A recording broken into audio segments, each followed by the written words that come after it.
Hello' friends, আপোনালোকে কেতিয়াবা বাৰু বেম্বু চিকেন বনাই খাইছেনে? যদি খোৱা নাই এই পদ্ধতিটি বনাই খাবচোন। লং ভিডিঅ'টো ইতিমধ্যে দিয়াই হৈছে ইউটিউব চেনেলত, আৰু বিশেষকৈ বিহুৰ কাৰণে আচলতে বনোৱা হৈছিলে। বহুত খাই ভাল লাগিলে, আৰু যিটো তাৰমানে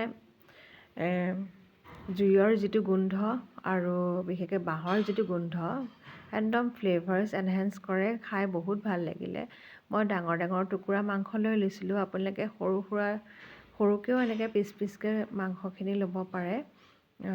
আৰু মোৰ আচলতে দুটা চুঙা হৈছিলে, অলপ সৰহকৈয়ে বনাইছিলোঁ যিহেতু বেম্বু চিকেন খাই বহুত ভাল লাগে। আৰু আপোনালোকে বাৰু বেম্বু চিকেন খাই ভাল পায়নে কমেণ্টত জনাবচোন।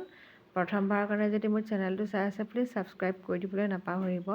সদায় নতুন নতুন ৰেচিপিজ, নতুন নতুন ভিডিঅ' চাই থাকিব। মই ভিলেজ ষ্টাইলতে বনাইছোঁ, কেনেকৈনো বনাইছোঁ আপোনালোকক মই তাকে দেখুৱাবলৈ লৈছোঁ। আৰু বেম্বু চিকেন বনালে সাধাৰণতে আপোনালোকে মছলা বুলি ক'লে কি মছলা ব্যৱহাৰ কৰে বাৰু মোক কমেণ্টত জনাবচোন।